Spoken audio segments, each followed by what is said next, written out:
নমস্কার বন্ধুরা, sports news 247-এ তোমাদের সবাইকে জানাই স্বাগত। সিরিজ আর ম্যাচ শেষের পরে ভারতের ক্যাপ্টেন সূর্যকুমার যাদব কি বলেছে সেটা আমরা এই ভিডিওতে জেনে নেব।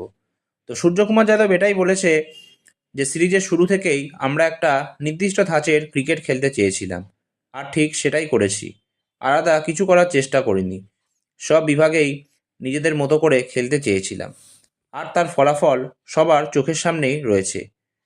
হ্যাঁ, এটা আমরা গত কয়েকটি সিরিজে মিস করছিলাম। এভাবেই আমরা ব্যাট করতে চেয়েছিলাম। একবার কেউ ছন্দে ঢুকে পড়লে সে আর থামে না। আমরা চেয়েছিলাম নিরলস আগ্রাসী মানসিকতা, আর আজ সেটা দারুণভাবে কাজ করেছে। আমরা কিছুটা ভিন্ন পরিকল্পনা করতে চেয়েছিলাম। পরিকল্পনাটা ছিল পাওয়ার প্লেতে বুমরাকে 1 ওভার বোলিং করানো, ড্রিঙ্কসের পর মাঝের ওভারগুলোতে নিয়ন্ত্রণে রাখা, আর শেষে ডেথ ওভারগুলোর জন্য তাকে প্রস্তুত রাখা। আজ ওয়াসি দুর্দান্তভাবে দায়িত্ব নিয়েছে এবং নিজেকে প্রমাণ করেছে। কিছু সময় আমরা চাপে ছিলাম, তবে আমাদের পরীক্ষা নেওয়া হয়েছে। কিন্তু এই খেলাটা আসলে আপনি কিভাবে তার জবাব দেন তার ওপরই নির্ভর করে, আর ছেলেরা সেটা খুব ভালোভাবে করেছে। সিরিজটা চ্যালেঞ্জিং হলেও ভীষণ ভালো কেটেছে। আমরা প্রায় সব কিছুই করেছি যা করতে চেয়েছিলাম। হয়তো একমাত্র যে বিষয়টা পুরোপুরি করতে পারিনি সেটা হলো ব্যাটার সূর্যকে খুঁজে পাওয়া। আমার মনে হয় সে কোথাও হারিয়ে গিয়েছিল, তবে সে আরও শক্তিশালী হয়ে ফিরবে। দল হিসাবে আমি সত্যি খুব খুশি। যখনই আমরা সমস্যায় পড়েছি, কেউ না কেউ দায়িত্ব নিয়েছে এবং আমাদের টেনে তুলেছে। একজন অধিনায়ক হিসাবে এটা ভীষণই তৃপ্তিদায়ক। তবে হ্যাঁ, ভারত কিন্তু সিরিজ জিতে গেলেও সূর্যকুমার যাদবের ফর্ম নেই, এটা কিন্তু সত্যিকারের অর্থে খুবই একটা চিন্তাজনক ব্যাপার ভারতের পক্ষে টি-20 বিশ্বকাপের আগে।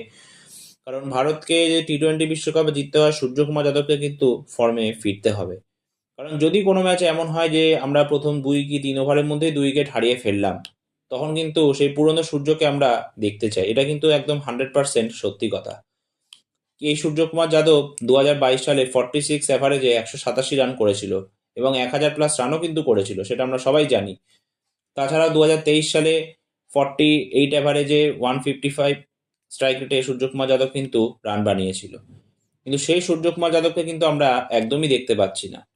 কারণ আগের বছর নভেম্বরে আমরা যখন সাউথ আফ্রিকা ট্যুর করেছিলাম, সেখান থেকে সূর্যকুমার যাদব টোটাল 21টা ইনিংস খেলেছে এবং তাতে মাত্র 243 রান করেছে। তো আশা করব এটাই সূর্যকুমার যাদবের ফ্যান হিসাবে, যে নেক্সট ইয়ার যখন ভারত সিরিজ খেলবে নিউজিল্যান্ডের এগেনস্টে, তারপরে টি-20 ওয়ার্ল্ড কাপে খেলবে, যেন ফর্মে ফিরে আসে। হতে পারে টি-20 ওয়ার্ল্ড কাপের পরেই সূর্যর টি-20 কেরিয়ার শেষ হয়ে যাবে এবং ইন্ডিয়ার হয়ে খেলাও শেষ হয়ে যাবে, কারণ ওডিআই আর টেস্টে তো অনেক আগেই ওকে বাদ দিয়ে দিয়েছে। তো এটাই আশা করবো যেন খুব ভালো একটা এন্ডিং হয়, ভালো একটা ফর্মে আবার ফিরে আসে। যেমন 2025-এর আইপিএলে ফর্মে ফিরে এসেছিল, আমরা সবাই ভেবেছিলাম যে আবার হয়তো সূর্য ফর্মে ফিরে আসবে, কিন্তু সেটা আমরা দেখতে পাচ্ছি না। তো আশা করবো এটাই যেন ফর্মে ফিরে আসে, দারুণভাবে খেলে, সেই আগের মতো বিভিন্ন টাইপের শট খেলতে পারে। কারণ একটা সময় কিন্তু সবাই মনে করেছিল যে ভারতের এবি ডিভিলিয়ার্স হচ্ছে সূর্যকুমার যাদব। তো দেখা যাক নতুন বছরটা কেমনভাবে শুরু হয় সূর্যর। তো এই ভিডিওটা এতটাই। ভালো লাগলে প্লিজ ভিডিওটা লাইক, শেয়ার, চ্যানেলটা সাবস্ক্রাইব করতে ভুলবে না। আর ভিডিওটা কেমন লাগলো প্লিজ কমেন্ট করতে ভুলবে না। তোমাদের রায় কিন্তু কমেন্ট সেকশনে জানাতে একদম ভুলবে না। তবে একটা নতুন ভিডিও নিয়ে তোমাদের সামনে আমি উপস্থিত হব। ধন্যবাদ।